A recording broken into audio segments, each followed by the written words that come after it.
بسم اللہ الرحمن الرحیم۔ السلام علیکم ڈیئر اسٹوڈنٹس، سبق توانائی کو ہم نے پڑھا اور اس کی مشق کو سولو کیا۔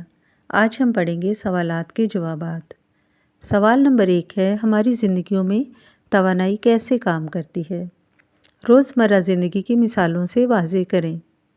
جواب ہے بچوں، روزمرہ زندگی میں کھانا پکانے، کپڑے دھونے، پنکھا چلانے وغیرہ ان سب چیزوں کے استعمال کے لیے توانائی کی ضرورت ہوتی ہے۔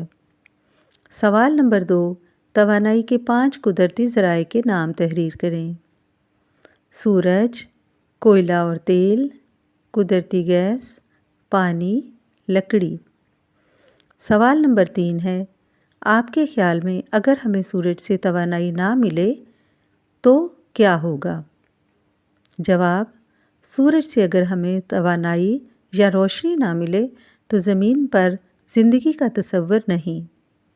سوال نمبر 4 ہے، ونڈ ٹربائن کیا ہوتا ہے؟ جواب ہے بچوں، ونڈ ٹربائن بجلی پیدا کرنے والا ایک ایسا آلہ ہے جو ہوا کی توانائی سے چلتا ہے۔